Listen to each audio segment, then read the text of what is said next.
Well, hello, party people. Thank you so much for joining us. Let's talk about joy and being joyful. But let's start with defining joy. What exactly is it? And I think that's important because I think we often confuse joy and happiness. Those are actually two very, very different things.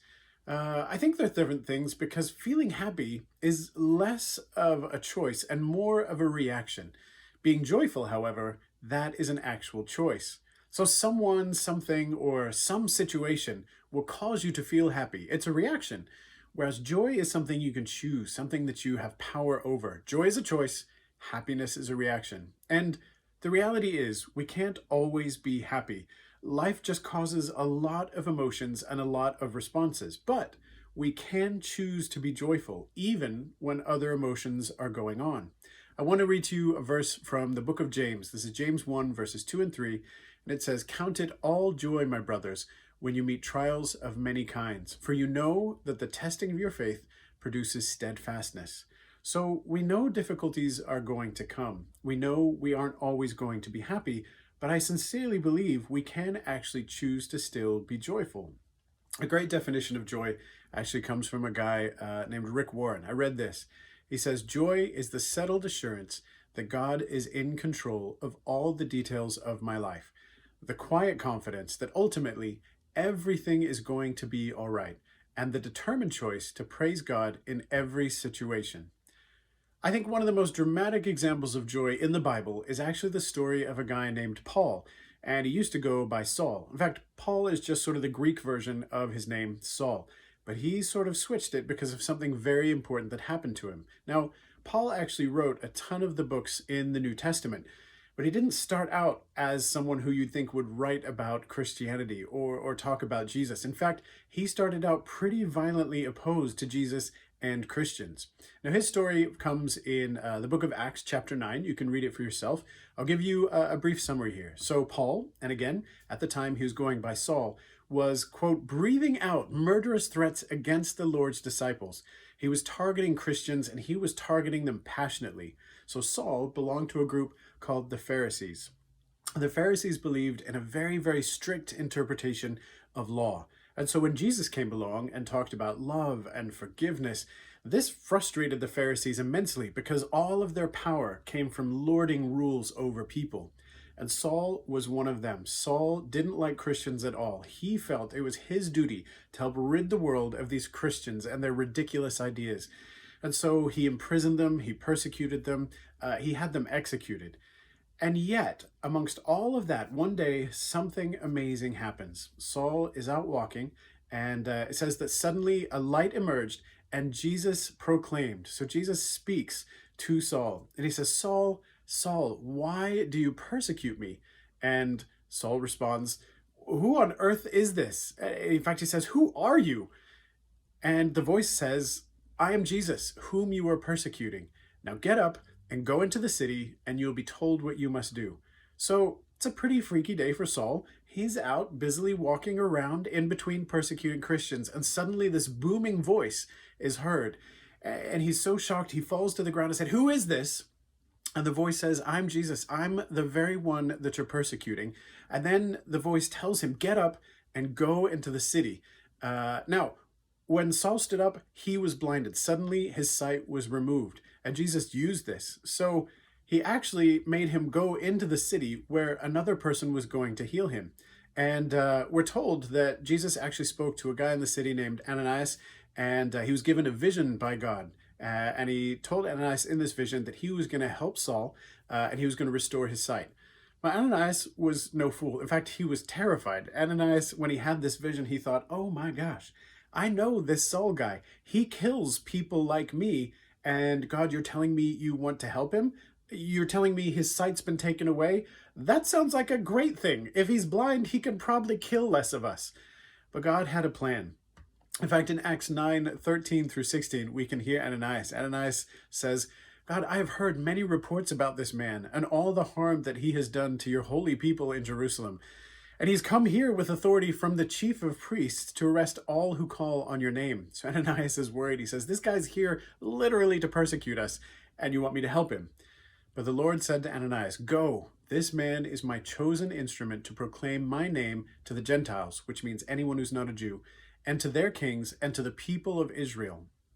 Thankfully, Ananias listens to God, and he did. He healed Saul. Saul goes wandering into the city. Ananias finds him. Ananias restores his sight, and that was only the beginning of this conversion. And after that, Saul went by Paul. It's the conversion story for him. So Paul met with the disciples, people who followed Jesus, after his conversion, and he immediately began to preach in the synagogues about Jesus being God's son. Now, as you can imagine, the people were pretty shocked. He's got this huge reputation. Everyone expects that he's here to murder and arrest and persecute Christians, and suddenly he's here preaching for them and preaching for them strongly. Again, still in Acts 9, it says, all those who heard him were astonished, and they asked, isn't he the man who raised havoc in Jerusalem among those who called on God's name? And hasn't he come here to take them as prisoners to the chief of priests? Yet Paul grew more and more powerful, and he baffled the Jews living in Damascus by proving that Jesus is the Messiah. Now, Paul was so passionate for Jesus after this conversion. He went from persecuting and imprisoning Christians to being one of their most vocal proponents. He was for them. In fact, again, he wrote many of the books in the New Testament. And because of this, he actually wound up in prison several times. He was persecuted for his faith. Now, it sounds funny that I would draw on him as an example of joy, but some of the most joyful books in the New Testament actually were penned by him. And a lot of them were written while he was in prison. Just think of the baggage that he could be carrying around. He's now for the very people that he used to actively persecute. He probably could carry around a ton of guilt. He probably could carry around a bunch of woe is me. And he's thrown in prison. He's thrown in prison unjustly for his beliefs. And while he's there, he could mope, he could be angry, he could be upset, and yet he writes some of the most powerful books of the New Testament while he's in prison. In fact, while he was in prison, he was so encouraging and so full of joy that it says that he was an encouragement to the prison guards who were supposed to take care of him, that the prison guards actually looked up to him. In fact, he had such a great reputation that he was allowed to continue preaching even while he was in jail. As he wrote all of these letters that would become books in the Bible to other Christians and churches from prison, he's incredibly encouraging. If it were me in prison being persecuted for my faith, I'm not going to lie, there would be a huge temptation to write all sorts of, oh my gosh, this is terrible. I've done nothing wrong. Send chocolate, send something. That would be me. This is probably why there are no books in the Bible for me. But Paul actually writes incredibly encouraging things. He's teaching, he's encouraging, and he's dedicated even the writing that he's doing in prison to helping spread God's love. Paul was joyful. He was converted from something terrible and turned into a beacon of joy and of love and of hope because he was inspired by and had the joy and love of hope of Christ in him. In fact, he writes in 1 Thessalonians, one of his letters, rejoice always, pray without ceasing, give thanks in all circumstances, for this is the will of God in Christ Jesus for you. That's Paul writing that. So how do we grow an attitude of joy? As I said, I think joy is a choice, whereas happiness is more of a reaction. We can have joy underneath other emotions. I don't think that Paul was just smiling nonstop the whole time. He had some rough times. He dealt with some difficult things. I'm sure he wept. I'm sure he got angry. I'm sure he was sad. But there was joy underneath all of that, and that joy shone through. You don't have to be happy all the time to be joyful. If we were happy all the time, happy would lose some of its specialness. We can't expect to be happy all the time, but we can work toward joy. Joy brings peace. Joy brings hope. I think joy is more powerful than happiness. Happiness is like the icing on the cake, but there's got to be a cake. We need joy. We need the cake. So how do we do this? What are practical ways that we can be more joyful? There are three main things that I've come across. Number one is being grateful.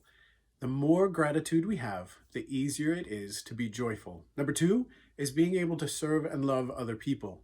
If we take the focus from ourselves and put it on other people, it makes it much easier to be joyful. If we're too focused on ourselves, it's way too easy to get spun up about our own emotions. We can become really selfish. Focusing on others helps us sow seeds of joy. And finally, we can keep short accounts. By that I mean we have to be forgiving. I think being joyful requires energy. It's an investment. It's like working out. You've got to build joyful muscles. And if you're spending all of your energy holding grudges, That's less energy that's able to go for joy. I want to tell you a story about an Estonian woman that I met while I was working on a service project in Estonia. Now, this service project happened when I was in high school, and in high school, I could be pretty whiny. And on Estonia, I really wanted to be whiny. We took about 80 students and we went there to do some construction, to build part of a school for a church. And when we got there, the thing that I noticed about the part of Estonia we were in was all the mud. We were in the middle of nowhere. There were no paved roads, and it just rained continually. So there was mud everywhere. You drove through mud, you walked through mud, you did construction in mud. Mud filled your shoes, got on your clothes, got tracked into the buildings, got in your bed. If I were to sum up this whole service project with one word, it would be mud. That is very easy to complain about. I don't like being dirty. I don't like mud everywhere. It would have been very easy to complain in Estonia, but amazingly, each morning when we woke up, 80 of us jammed into this building, 80 people and a ton of mud. Not a great combination. Every morning when we woke up, there was this sweet old Estonian lady who came and cleaned the building that we lived in. She was always smiling, and you kind of couldn't help but smile back.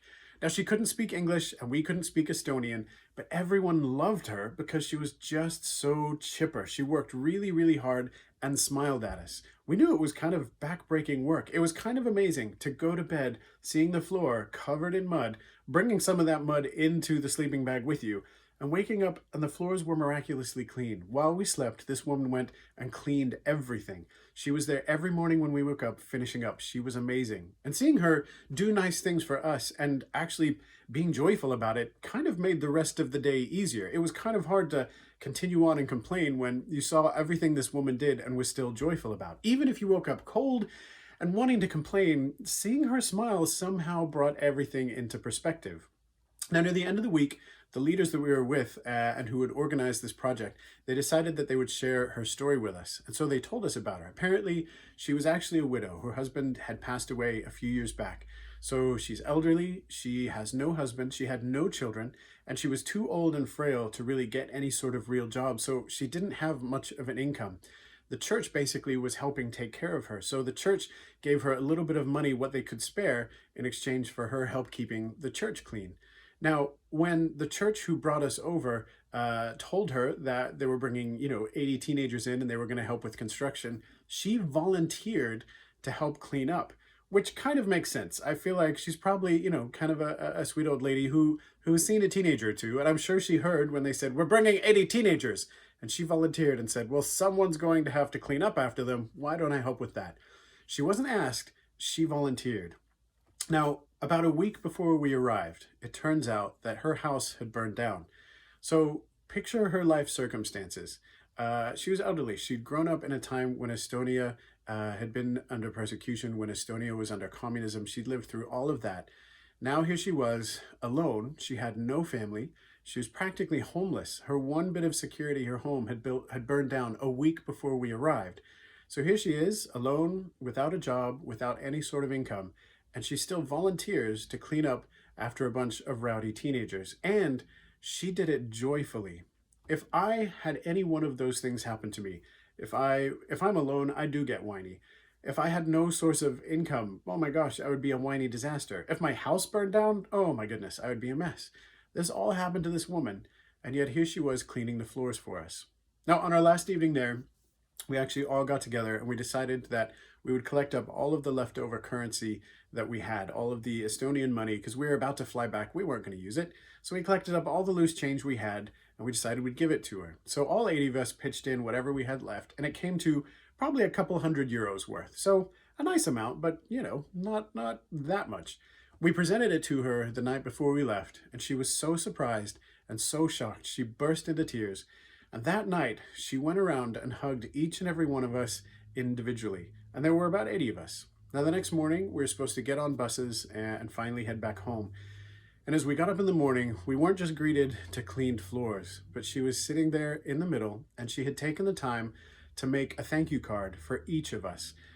She'd put together thank you cards from leftover pieces of cardboard, from food boxes and things, and she'd written on each one of these cards in beautiful calligraphy, thank you in English and in Estonian. And then she had taped a small flower to each card. She made 80 cards. She stayed up in the night making thank you cards for us. That was a joyful woman, and it moved us. Rather than being bitter, she chose to be joyful.